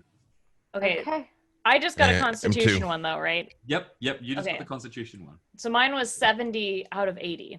Oh my God, you are tough. Okay, you take a D4 of damage as a lightning bolt hits you, and you get that rad kind of like those bruises, the lightning bruises that fire. Oh man, that's so cool! I'm getting tenure for sure. I'll write your reference letter. I'm glad I already have tenure because my next actions are not going to be up to me. My sanity just dropped 7 points. Oh my God. Which means that you need to make for me an intelligence check. Oh, goodness. To see if you comprehend what is happening. Otherwise, I hope I fail. Yeah. You want to fail because you want to not be able to understand what's going on. I failed. Oh, okay. Oh no. Stop. There's an explanation. In a good way. For this. You just can't think of it now. You managed to get control of your mind. Eliza and Avery. What about the two of you? I passed. All right, you passed, and As Eliza. well. Oh, okay, so the two of you, you've steeled yourself, and Nevada, you've managed to cruise through this by playing dumb, essentially. No, I remember it was Alaska. Alaska, I saw something like this. Yeah. Okay, perfect. In which case, we are going to go to dexterity order as this creature now begins its hunt proper. Keiko, you have been struck by lightning. You have survived, and you're not, a toasty, marshmallowy creature now. But you have fallen off the roof, and you land flat at the bottom of the house, and that's sort of how you take the damage. So, everyone, please give me your dexterity score. Yeah, mine is 50. 40. Mine's 55. Yep. Dex, I'm a 70. Ooh, okay. Ooh. I'm a How do you think thinker, I you see. tumble through all these Yes, tunes? yes. Your alacrity is of the mind, not of... Yeah, in my younger days, I was very spry. And how fast can a deadlight be, really?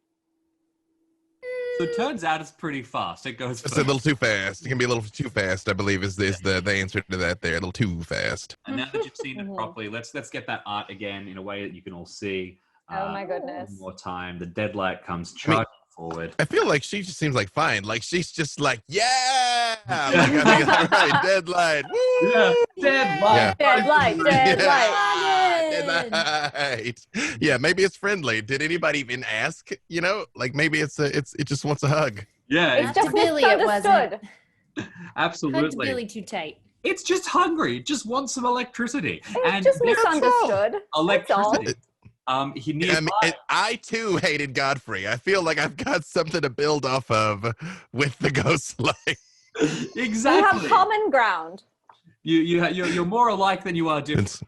Who's the don't- real Eldritch monster? That guy, because his body's out here. Him. Exactly. He clearly stole your research. Yes. He grounded you, electric being. Yeah. So basically, the deadlight, in its strange, obeying its strange appetite, comes rushing forward, and there is someone who has just been struck by lightning on the ground, who is still carrying a significant charge, I suppose. So the deadlight is going to rush towards you first. You were the source of all this electricity. You were being hit by it before, so it tears towards you, moving quickly across the ground, and little kind of tendrils of light start to, smack out from it and hit the walls and the ground around it, sparking and giving off this cold sort of energy. They reach towards you when they try to grab at you. Tendrils, tentacles, whatever you want to call them, they're heading for you. I need you to make a dodge check or a riposte check. A dodge check is, I'm getting the hell out of here, and you need to just match the same score as them to avoid it. A riposte check is you getting up and saying, hey, I'm not letting you get away with this, and trying to slip it back. And you need to get a more successful roll than them. Run, Keiko, run! Easier for you to dodge. It might be easier, but it's way less fun. Yes, very true. And I'm not standing down to this thing. It's clearly a biological entity. Brilliant. So I'm going to stand up to it. You stand up, bring up your hockey stick like an ancient legendary blade, and swing it down. Make me a fighting brawl check. Don't forget you've got a shotgun. Don't forget that. Oh yeah, I do have a shotgun. Oh yeah. So you bring the hockey stick down. They go, wait a minute. Yeah, and then yeah. All right, make me a firearms shotgun test. Firearms shotgun. And since you are in point blank range, you make it with a bonus die. So roll twice and take the better result. All right. Ooh. Okay, so it's 25 and I got a 20. Oh, nice. Okay, so you're not a great shot. You haven't trained. No. You hit, and this tendril comes firing out towards you, and oh my god, it does not do very well. So it's going through its probing. It's like a lovely snack, and bang! Suddenly a buckshot flies into its face. Well, it doesn't really have a face, but it flies into it. Now the bullets do nothing. This thing is not hurt by shrapnel, but there is fire. You sparked flame right in its face, and that it doesn't like. And it kind of leans back and hisses, I suppose. A strange sound diffuses through the air. It's oddly familiar. You could almost describe it. Eliza, what does it sound like? What's the sound of this thing in pain? It can be anything that you'd like.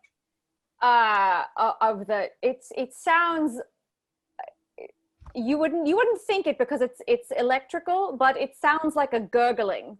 Ah, fantastic. So this gurgle kind of comes through, it leans back. You have damaged it. Oh, excellent. I won't tell you by how much, but you've heard it. And now, as it rears backwards injured, you can initiate the plan. Stop going so well. You're all meant to die in Cthulhu. First, Nevada.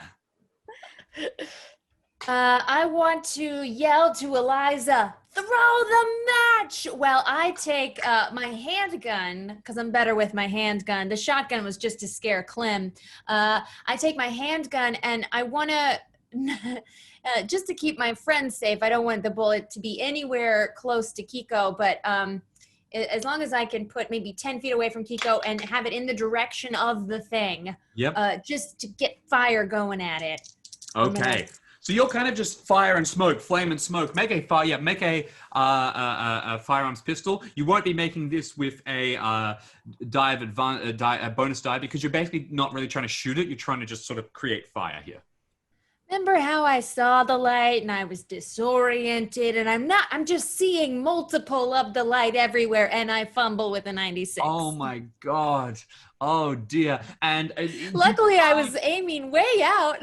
Yeah, you tried really hard to, unfortunately, but then Kiko's so quick, and she just came out round the other side. I'm sorry, I'm going to be really mean. With that, Keiko, you see a gunshot land next to it, and the second one, make a dodge check to try and now a bullet. I can't see the light in my eyes. It's the Devil's Tower all over again, Nevada. The focus. No, that's I have so 25, many of them. And I got a 56. Oh, okay, so you were struck in the shoulder. No! Roll your damage, and you will take half the damage of this shot. She's like really short too, which is like tiny, just getting shot. Oh, no. All right, so the damage for the shotgun, what is that? No, this is just the pistol. Oh, it's just for the pistol. Okay. So you can roll your you roll your damage, Nevada. Roll my yeah. Okay. 1d10. Humans are the monsters after all. Did you roll a 10? I got a shot here. It's a 10. Oh my God.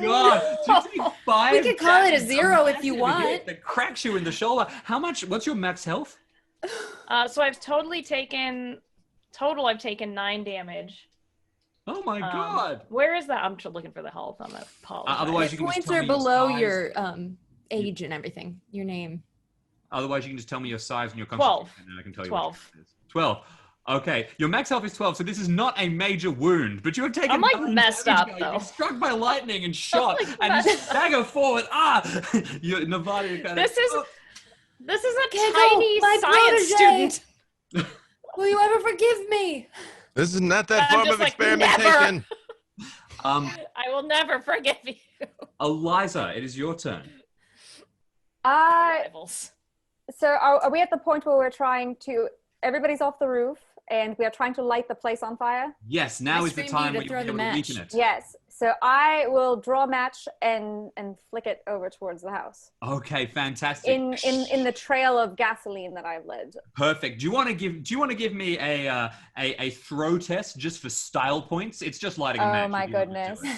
Oh my goodness. Okay. Good thing it's not windy and raining right now, right? Yeah, right? No, we're fine. We're good. Okay. We're fine. I need below a 55. No, and I rolled a 97. Oh my gosh. I was so close. That's a fumble again. The problem is you were like, you're all supposed to die. This is going too well. Like the storyteller's not supposed to be able to curse us with hubris. Yeah.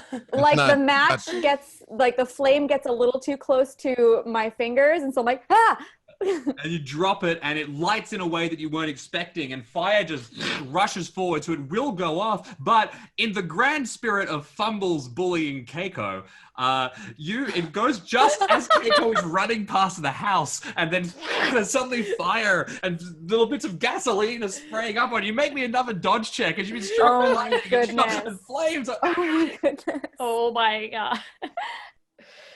Okay, that's better. That's 17 out of 25. Oh, nice. Okay. Yeah, I'm okay. So you dive sideways, managing to slap at the fire and avoid. Wait, while the explosion goes off. Yep. Oh Now, my goodness. this fire rushes forward and it is completely engulfing everything. The light shrinks back. An ancient enemy. This is a rivalry that goes back beyond time, before existence. This creature and flame and energy, and it rears back and it begins to shrink in terror before and the sarcophagus. And just at that point, it is Avery's turn. Hagen, Ugagnagel, Ryla, Cthulhu, Muggle Nafa, Nagalua, Fatagan, Cthulhu, yay!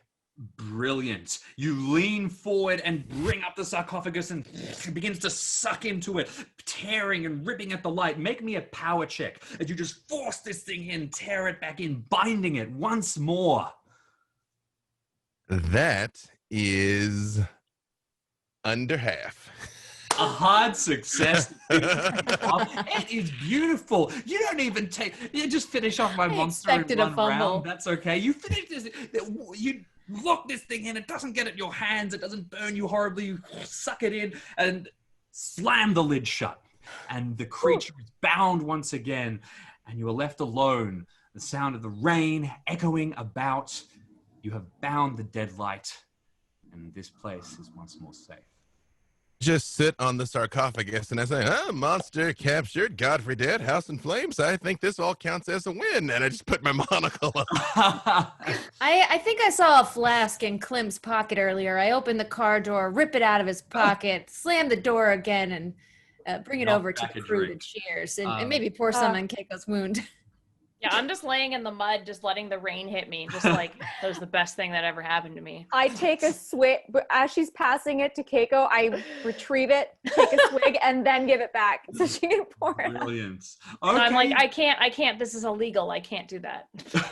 I have to follow the rules. Very Aw, well man. done, sir. Again, we've proven ourselves quite a team. Yeah, indeed we have. Indeed we have. Another one for the record books there. Oh, Clem, by the way. Yeah, you can go. Yeah? You can go. Yeah, get out of here. Really? Yeah, yeah. I swear to you, I won't squander this chance at life. You've given me back my... You tell him to get away, and he hurries off. Sorry about your best friend. It's okay. He probably wasn't a good influence. Make new friends. You're a reflection of the closest people around you. Make better life choices. I'll try. So fantastic. That is the scenario. That is called Cthulhu. Jamie, great job. Oh, thank you so Yes. much. Yes, Thank Wonderful. thank you. We were doing so well until the very end. Oh, well, you Hey, managed. keep it I'm interesting. amazed. Oh, we did. That was great. Keiko. Keiko, you got, I think, I don't think I've ever seen 3 fumbles and someone Oh my got struck by goodness. lightning and set on fire in the light. But it still that- survived. Yes! It's statistically anomalous, girl. I'm just pointing that out Yeah. to you. Just a Yeah. disproportionate number of things happen to you. Is all. Keiko Sure. really went in the take to come up with that Yeah. plan. What a excellent student. Reminds me of myself at a young age. Absolutely. So very quickly, can I get you all to just go through and can you give us a brief epilogue for your character? What goes on? What are they going to go on to do? And also tell everyone watching where they can find you and see more of the cool things that you're doing. Sure. Let's probably the same order as the beginning of the show. I'll Sounds jump in. good. Yeah, let's do that. So Becca. Well, Dr. Nevada Jones, of course, writes a book about it. She's very well published and goes back to her professorship and just, puts it on the shelf along with all the other adventures. Make sure to write once a week to her incredible cohorts here and ready for the next adventure.